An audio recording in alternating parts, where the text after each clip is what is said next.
بیا د اختر د مونځ طریقه اسانه طریقه کوم چې په دې خاص کر زمونږ د منطقو کې کېږي او دا راجحه ده، یو څو طریقې نور هم پکې دي، لیکن کومه چې کېږي هغه دا ده چې په اول تکبیر کې اول رکعت کې 7 تکبیره دي او په دویم کې بیا 15 تکبیره دي.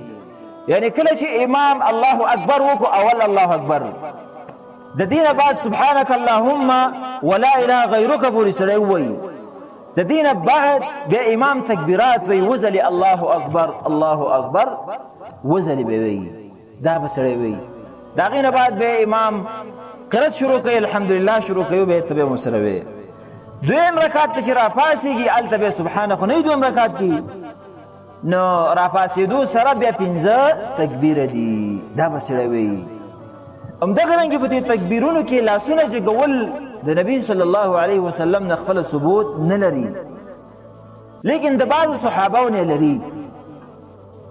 که چا وکړم نه بعضو صحابو عمل دی او که چا وم نه کړل نه څه خبره په دې کې نشته دی، ځکه په دې کې اکثر بعض خلک حیران شي، څوک یې جګوي او څوک یې نه جګوي. ښه به دا شي څوک یې جګ نه کړي، ځکه د نبي صلی الله علیه وسلم نه ثبوت نه لري، او که چا وکړل نه مانعات نشته، ځکه د بعضو صحابو نه هغه ثبوت لري. هر کله چې د اختر منځ وشي د دې سره دا خبره هم مهمه واورئ چې د اختر ورځ ته زنانه وتل دا مهمه ده. نبی صلی الله علیه وسلم هغه فرمایي چې دا وباسئ، حتی وی هغه زنانه چې هغه ماهانه بیماري لري، بیماره هم وي هغه هم تلی شي، هغه به مونځ نه کوي، لیکن دعا د مسلمانانو دعا ته ځان حاضر کړي.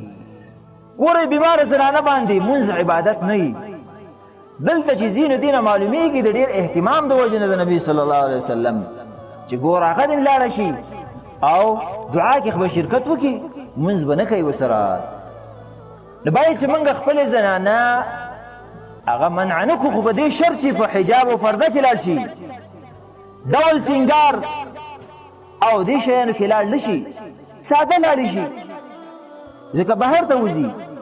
زنانه لره پکار راشي بهر ته وځي، ساده لاړ شي، خپل خاوند ته ډول سینګار وکړي، او نه دا چې بهر ته وځي او بیا ډول سینګار کوي. که چېرته یو زنانه هغه لاړه نه شي نو بیا پکاره دا ده خدای شي هغه په کور کې 2 رکعاته وکړي، شل او ځان دې بس هغه نه پرېږدي. بل آداب د دې ورځو نه هغه دا دی که د چا وس وشي هغه پیاده لاړ شي عیدګاه ته. همدغه رنګې بل ادب هغه دا دی چې که د چا وس کېږي لاره بدله کړي، په یو لاره باندې راغلی په بله باندې لاړ شي.